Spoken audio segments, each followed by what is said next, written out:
За вкупно 11 полициски службеници е запрена истрагата за пожарот во Пулс во Кошани, во кој загинаа 62 главно млади луѓе, а над 210 беа повредени.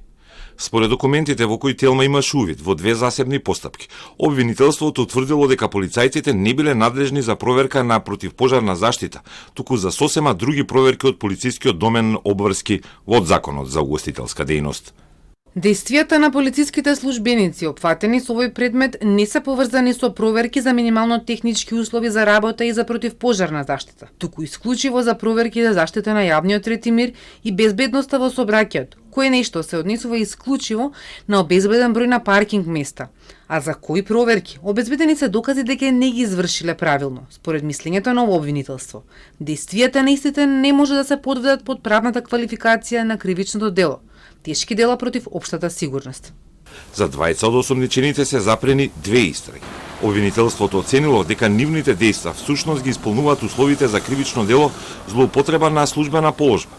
Но за тројца од 11 полицајци утврдиле дека и такво дело веќе им застарело.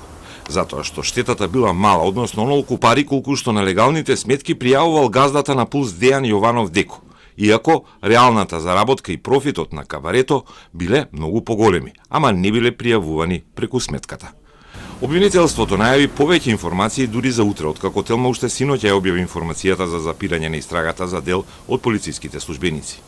Истрага поврзана со Пулс се води за уште 12 полициски службеници и началници. Судењето кое почна е за истото дело, тешки дела против општата сигурност, против 35 обвинети. А по објавената информација има и јавни реакции зошто се обвинети екс-функционери и директори кои исто така немале задолжение за противпожарна проверка. Неколку од осомничените полицајци и началници, уште во ноември 2022, со проблемска информација доставена во СВР Штип, барале затворање на Пулс. Но 3 месеци подоцна, газдата Јованов ја сменил фирмата и без проблеми добил согласност од полицијата за да ја отвори дискотеката. До сега нема истрага за тој голем пропуст, а оние што алармирале за проблемот, во истрагата добија пријави по трагедијата. Сега им се запрени постапките.